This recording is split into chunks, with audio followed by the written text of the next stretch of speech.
the same. We live our lives against the grain. That's what the people say. We know some ways. There's nothing, no legal protection at all for same-sex couples in the state of Oklahoma right now. We have no rights. We have an anti-gay amendment to the to the state constitution, and we have absolutely no rights as a married couple, and no right to marry or have ours recognized. As the Oklahoma Constitution defines it, marriage in Oklahoma is restricted to one man for one woman only. We try to change our ways.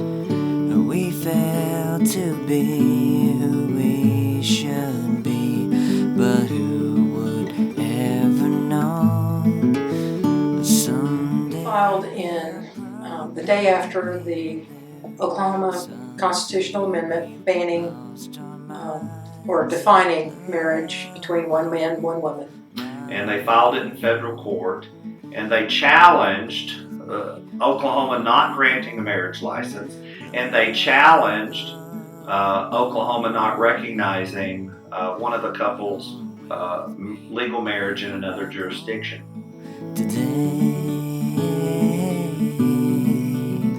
Separate but equal, which some people would propose, is not equal, as has been shown historically with racial issues, for instance.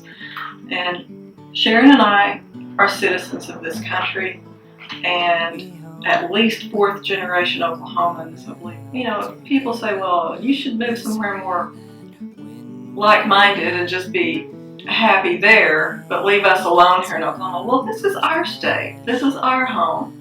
And we believe that we should have the same rights as every other citizen of Oklahoma and the United States. We are not second-class citizens, and we want our governments at both levels to recognize us as they would any other couple. But this is really a civil issue. When a minister marries you, if they so choose, you go down to the courthouse and you buy your marriage license, you pay for it, and you pay the state or the county. When a minister declares you married, they say, by the power vested in me by the state of Oklahoma. They're actually working on behalf of the state. So it's a civil issue. It's not a religious issue. We live our lives against the grain. That's what It is the longest surviving marriage equality lawsuit in the country, but it's one of the least well known. Our judge has done nothing.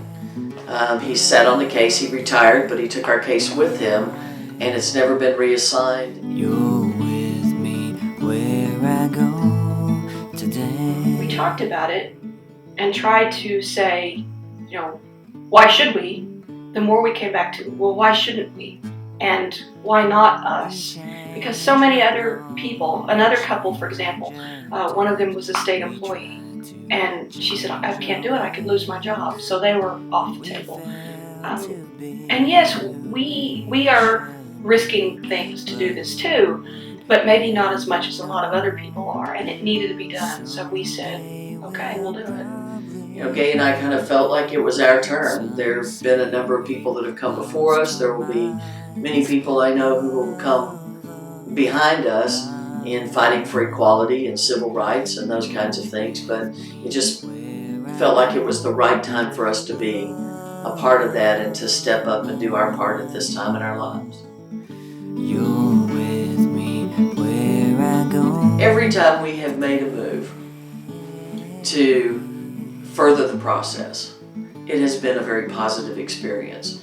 We went into it with some fear that we might be hurt or harmed or in some way, but it has not been that way. We've had both our families, our friends, our church, our colleagues have all been incredibly supportive. But this is our fight. And I won't say that the night that Oklahoma voters passed that constitutional amendment banning same-sex marriage, which was already prohibited in state law, They just wanted to, drive home the point that, by the way, in case there was any question that you're not equal, we just wanted to make sure you understand you're not equal.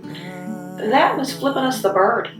And, that makes it personal. You're with me where I go today. I think the first thing that will happen is it will be based on how broadly or how narrowly the Supreme Court responds, both to DOMA and to the Prop 8 issue.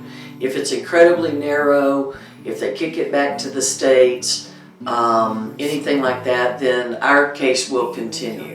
I think we've crested that hill. Certainly for most of our lives, it was an uphill battle. In fact, I would say for most of our lives, it wasn't even considered a goal. Right. But we've seen such progress, and it's like a snowball rolling down a hill as it picks up steam and it gathers mass. I think it's just a matter of time. If they go very broadly, then we win that way also, because if they completely knock down DOMA, and they have to deal with Prop 8 in the sense that you have to deal with full faith and credit. And if you have people being married in 9 states in the District of Columbia, and they're divorcing or they're moving or they're adopting or they have children, any of those kinds of things, there's going to come a point at which every state cannot deal with the confusion of those kinds of domestic issues. Been together 28 years. We had gone in 2001 and gotten a civil union in Vermont at that time. And when they opened up marriage in Canada, we did that. So we went to Vancouver and were married there legally.